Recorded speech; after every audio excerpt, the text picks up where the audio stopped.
नमस्कार, माझं नाव राजेंद्र पाटील. मी शुभम पार्क जवळ गौरवसिद्धी अपार्टमेंटमध्ये असतो.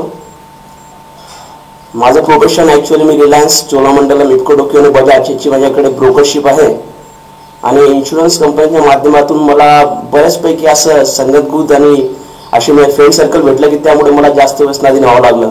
ॲक्च्युअली आमचं प्रोफेशनमध्ये आम्ही जेव्हाही काम करायला जातो तेव्हा कधीच कोणी असं नाही म्हणत की बाबा असं करा तसं करा, पण कोणी काही गडबड करते, चल आज बसूया गेट टुगेदर करूया. गेट टुगेदर करत करत करत मला दारू पिण्याची क्षमता एवढी माझी वाढून गेली की मला पाठीमागचं काही दिसत नव्हतं. मी त्यामध्ये खूप डुबून गेलो आणि ॲक्च्युअली मी घरात भांडणी, चिडचिड, मार्केटमध्ये मला परत असं वाटायला लागलं की आपण नशेच्या खूप अधीन गेलो. मी बऱ्याच ठिकाणी ट्रीटमेंट घेतल्या. जळगावला व्यसनमुक्ती केंद्रामध्ये मी 1 महिन्याचा कोर्स केला, पण त्यातही मला काही इफेक्ट जाणवला नाही.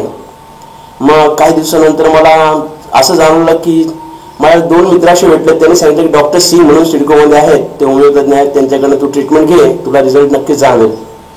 मग मी डॉक्टर सिंग यांच्याकडे आलो. ॲलोपॅथीचे सगळे टॅब्लेट्स घेऊन मला असं आतून एकदम फील व्हायचं की आपली दारू सुटणार नाही. शेवटी मी डॉक्टर सिंग यांची ट्रीटमेंट घेतली आणि within 30 days I got relief.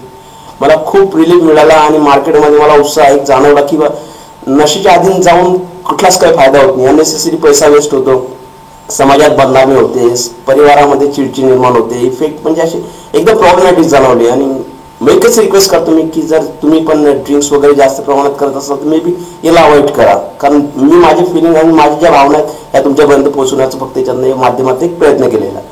आणि थँक्स टू डॉक्टर सिंग.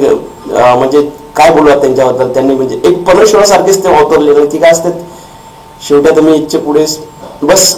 मला खूप रिलीफ आणि खूप बेटर असं वाटते. थँक्यू.